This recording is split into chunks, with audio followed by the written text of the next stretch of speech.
If you're going to be the brand, if you're going to be the spokesperson, if you're going to be successful, people are going to say bad things. People are going to insult you. People are going to call you names and people are going to hate on you. Those who aren't creating are hating. Those with time to hate aren't spending their time creating. So you can't be sensitive and successful at the same time. Pick one. You want to be a sensitive little flower? There's lots of jobs for you. Being an entrepreneur or being a star or anything along the lines of people knowing who you are not applicable to you. And I use a lot of socioeconomic higher and lower and success higher and lower and comfort. I use my hands to show all of these things and then I can insert charts. Generally, I say success is whatever the hell you want, as long as it's not comfort or failure. Then I tell people to strive for success like the building is on fire, and to strive for success like they can visualize a 5-star resort, but they're sitting stranded on a deserted island with no food and no water. Success is whatever you want it to be, though. It's not. I'm not telling you what it is. It's not money, power, fame, a good job, good-looking spouse. It's none of those things. It's whatever you want. Right. Yeah. You define your own success. Yeah. Which is, at the end of the day, much better to define your own success than to let other people define it for you. Right. Which is what the vast majority of society seems to do, is let others define what their success is. Right.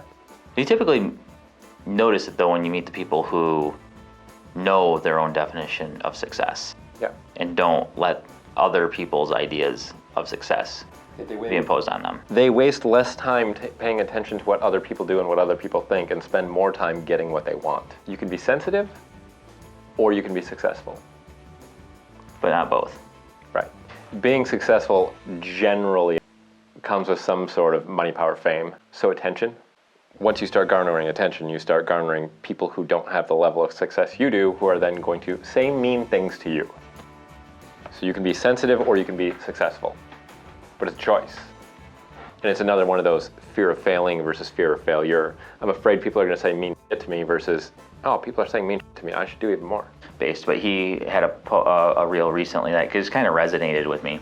And it's a lot of this kind of concept that he kind of addressed in that reel. And he said, you know, when I started this, I'd get maybe 5 or 10 comments on a video that I posted. And 3 or 4 of them would be negative. Yep.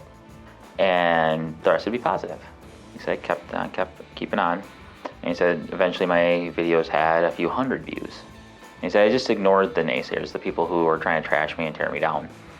And he said, when I got to a few hundred views on my videos, you know, I had, maybe 10 or so negative comments.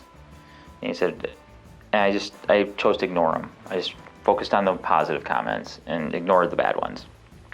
And he said, now I get tens of thousands of views. And he said, you know what? I get a couple hundred negative comments versus thousands of positive. And he's like, the ratio of positive to negative is always better if you're looking for it. Yes.